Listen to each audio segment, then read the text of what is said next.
morning. It's Thursday morning. I love this song.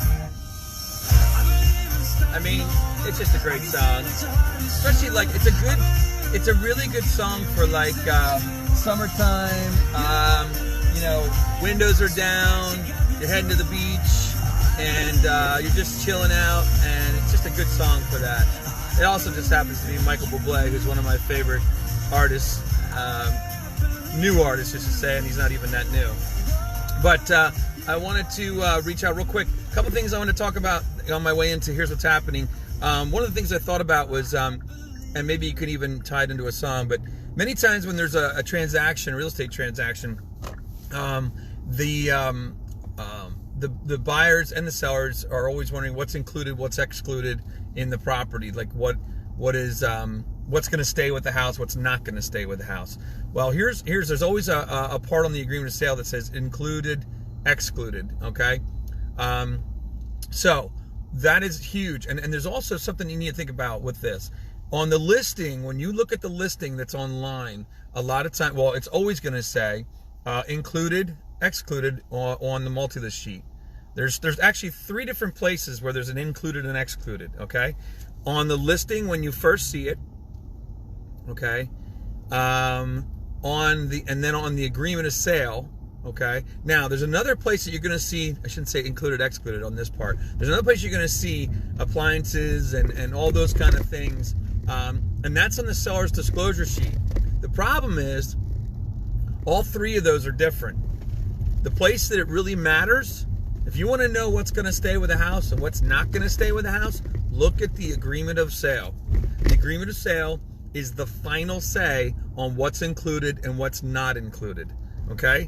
So just keep that in mind. You're going to see on the listing, when you see the listing, it might even say, washer and dryer included, refrigerators included, range ovens included, all those things it might say on the actual listing. That means on Zillow, Trulia, all those things. If those items are not transferred or not put on the agreement of sale, it's not staying, okay? Because that is the last part that where the seller and buyer agree what's staying, what's not staying. And the reason being is on the listing, if you have it on the listing, if it's on multi-list or it's on Zillow and it says washer and dryer is staying, okay? If it says washer and dryer is staying, that's all fine and good. But if you come in under full price and you don't have washer and dryer on the agreement of sale, you're not getting the washer and dryer, okay? So just keep that in mind. Now, those are things that are called personal property. There's also things called fixtures. A fixture is something in the home that is attached to the home, and when it was installed or attached, it was meant to be permanent, okay? And one of the things that has changed on our agreement of sale in Pennsylvania that most people don't realize, all those brackets that you have for the wall TVs, like when you buy a big TV and you mount it to the wall, those brackets on the new agreement of sale are considered to be a fixture and is supposed to stay with the property.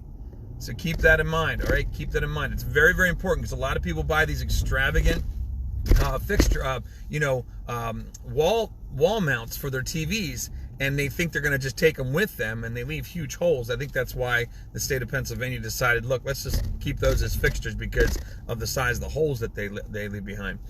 So just keep in mind, don't assume what's going to stay, what's not going to stay. Talk to your realtor. Ask them what personal property is. Ask them what fixtures are.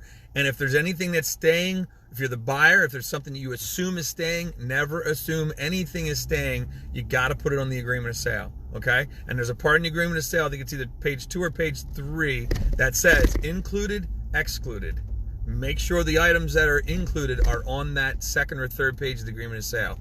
That's about all I have for now. I'm going to be heading into Here's What's Happening here in a couple minutes, and that's on Facebook Live. It's called Here's What's Happening is the actual page that you would look for. You can also just look it up on my personal page, which is just Brad Wiseman. But thanks for tuning in. I will see you again next Thursday.